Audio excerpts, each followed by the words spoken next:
सभा किस लिए होती है? तो जनता की जागरूकता के लिए होती है। मैं तो चाहूँगा कि सभा मैं ना लगाऊँ, आप ही सभा लगा दीजिए। जनता को, अगर मैं मीडिया के सामने जनता की समस्याओं को रख रहा हूँ, जनता की बातों को रख रहा हूँ, तो इस गांव के जो प्रतिनिधि लोग इसका प्रतिनिधित्व कर रहे हैं, क्यों नहीं मीडिया को बुला के, अगर आपने अच्छा काम किया है तो मीडिया के माध्यम से दिखाते क्यों नहीं है? मैं तो आपका प्रतिद्वंदी हूँ, मैं तो विकास को दिखा रहा हूँ कि जो नहीं हुआ मैं दिखा रहा हूँ। अगर आपके अंदर ईमानदारी है तो आप मीडिया को बुलाइए, ऐसा आम जनता को बुलाइए, और आपने जो विकास किया है कंगाली छपरा में, रामजी छपरा में या बोधा छपरा में, वो जनता के सामने कह के दिखाइए। लेकिन आपके अंदर ईमानदारी नहीं है, आपने इस टोला को, दूसरे टोला को पंचायत नहीं समझा, करसौत नहीं समझा, जिसकी प्रमाण है मेरे पास, वो चीज़ें हैं जो मैं जनता के सामने दिखा सकता हूं। लेकिन आचार संहिता की मर्यादाएं हैं, अब ये मैं नहीं कह सकता। लेकिन विकास करना होता है तो विकास करने वाले का प्रचार इस तरह से नहीं घूमता। अगर मैं 10 साल का मुखिया होता तो मेरी प्रचार वाहन नहीं घूमती, मैं अकेले घूम देता, पंचायत के लोग मुझे दोबारा वोट कर देते। दरौधा क्षेत्र में पंचायती चुनाव का प्रचार प्रसार अंतिम चरण पे है। वहीं सभी प्रत्याशी अपने अपने ढंग से प्रचार प्रसार कर रहे हैं। कोई रैली निकाल रहा है तो कोई घर घर अपना जनसंपर्क कर रहा है।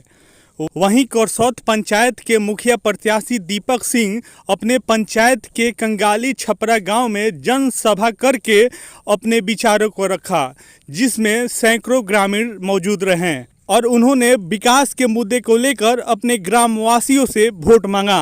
आइए सुनते हैं क्या कुछ कहना है मुखिया प्रत्याशी दीपक सिंह का, जो कि करसौत पंचायत से मुखिया प्रत्याशी हैं। आम सभा लगाने का मुख्य उद्देश्य है कि जनता बहुत सारी बातों को अकेले में जो कहती है, तो अगल बगल में भी बहुत सारे लोग रहते हैं, जनता खुल के नहीं कह पाती है।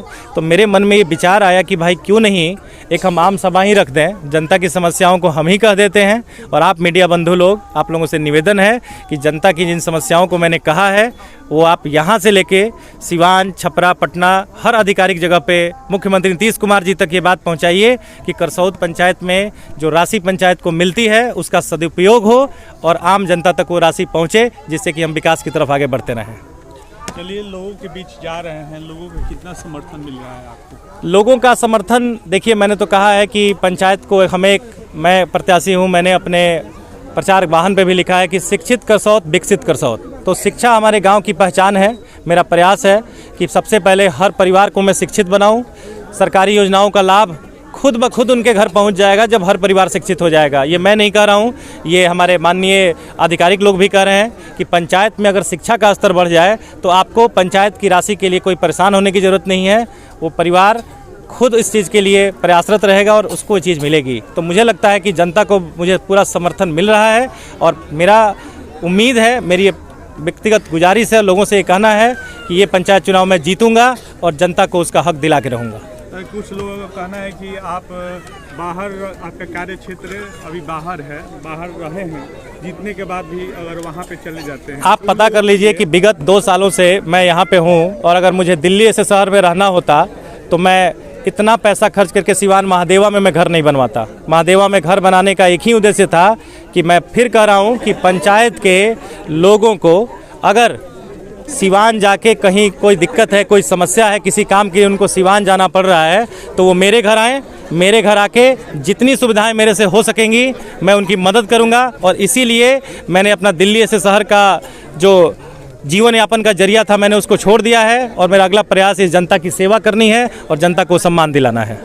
अच्छा, एक बात और बताइए, यहाँ पे जो वर्तमान मुखिया हैं जी, तो वो लगातार 3 बार से जीतते आ रहे हैं, अगर विकास नहीं किए हैं तो क्यों जीतते हैं? यही तो बात थी कि वर्तमान लोगों के बारे में मैं टिक्का टिप्पणी तो नहीं करूंगा, आचार संहिता की मर्यादाएं हैं, लेकिन जब विकास किए हैं तो विकास करने के लिए विकास को तो आप धरातल से ही देखेंगे ना। तो आप कहने का तात्पर्य है कि 3 बार से वो किस आधार पर जीत रहा है? मैंने आधार मैं कुछ नहीं कहूँगा। चुनाव जीतने वाले ने क्या कहा कि इसके पहले जनता के अंदर ये जागरूकता नहीं थी, बहुत सारे लोगों को ये पता ही नहीं था कि कौन सी सरकारी योजना कब आती है, कब उसकी जानकारी मिलती है। तो चुनाव जीतने के बहुत फंडे हो सकते हैं, बहुत तरीके हो सकते हैं, लेकिन चुनाव जनता का दिल जीतना चाहिए, जनता का वोट नहीं लेना चाहिए। वोट लेके अगर आप पैसे की राजनीति करके कोई और हथकंडा अपना के अगर आप चुनाव जीत भी लेते हैं, 3 के आप 13 बार रह जाइएगा मुखिया, पंचायत का विकास नहीं हो पाएगा और पंचायत के लोग भ्रमित रहेंगे। लेकिन इस बार मैंने देखा है, मेरा विश्वास है कि करसौद पंचायत की जनता जागरूक हो चुकी है। उसको पूरी पहचान है कि कौन सा प्रत्याशी जनता की सेवा के लिए खड़ा है, और उसमें दीपक कुमार सिंह का नाम आगे है, और मेरा जनता मेरे साथ खड़ी है और मुझे इस बार का चुनाव जिता के रहेगी। आपका ये सेमिनार दूसरा तीसरा सेमिनार है। 2 सेमिनार आप और लगाने वाले हैं जी। उसका भी उद्देश्य क्या रहेगा? पहले तो जब मैं सेमिनार लगाने की बात कर रहा हूँ, जब मैं आम सभा की बात करता हूँ, तो बहुत सारे लोग इसी प्रयास में घूमने लगते हैं कि सभा कहाँ लगता। तो सभा क्यों लगा रहा हूँ मैं, सभा किस लिए होती है, तो जनता की जागरूकता के लिए होती है। मैं तो चाहूँगा कि सभा मैं ना लगाऊँ, आप ही सभा लगा दीजिए। जनता को अगर मैं मीडिया के सामने जनता की समस्याओं को रख रहा हूँ, जनता की बातों को रख रहा हूँ, तो इस गांव के जो प्रतिनिधि लोग इसका प्रतिनिधित्व कर रहे हैं, क्यों नहीं मीडिया को बुला के, अगर आपने अच्छा काम किया है तो मीडिया के माध्यम से दिखाते क्यों नहीं है? मैं तो आपका प्रतिद्वंदी हूँ, मैं तो विकास को दिखा रहा हूँ कि जो नहीं हुआ मैं दिखा रहा हूँ। अगर आपके अंदर ईमानदारी है तो आप मीडिया को बुलाइए, ऐसा आम जनता को बुलाइए, और आपने जो विकास किया है कंगाली छपरा में, रामजी छपरा में या बोधा छपरा में, वो जनता के सामने कह के दिखाइए। लेकिन आपके अंदर ईमानदारी नहीं है, आपने इस टोला को, दूसरे टोला को पंचायत नहीं समझा, करसौद नहीं समझा, जिसकी प्रमाण है मेरे पास, वो चीज़ें हैं जो मैं जनता के सामने दिखा सकता हूं। लेकिन आचार संहिता की मर्यादाएं हैं, अब ये मैं नहीं कह सकता। लेकिन विकास करना होता है तो विकास करने वाले का प्रचार इस तरह से नहीं घूमता। अगर मैं 10 साल का मुखिया होता तो मेरी प्रचार वाहन नहीं घूमती, मैं अकेले घूम देता, पंचायत के लोग मुझे दोबारा वोट कर देते। चलिए, क्या अपील करना चाहेंगे पंचायत के लोगों को? पंचायत के लोगों से ये अपील करना है कि देखिए, मैंने करसौद पंचायत को अब पंचायत नहीं रखा है, मैंने इसको लगभग सारे आधिकारिक लोगों तक आपकी बात पहुंचाई है। आप निश्चिंत रहिए, मुझे मौका दीजिए, मैं आपके साथ खड़ा हूं, गरीबों के साथ खड़ा हूं, अमीरों के साथ खड़ा हूं, ना ही कोई जाति है ना ही कोई धर्म है, सबके साथ मैं खड़ा हूं। पंचायत की राशि, पंचायत के विकास के जो भी पैसे हैं, अगर आपका उस पर हक बनता है, आपकी आंख के सामने वो पैसा मैं ला के आपके हाथ में दूंगा, कहीं किसी शिकायत का मौका नहीं रहेगा।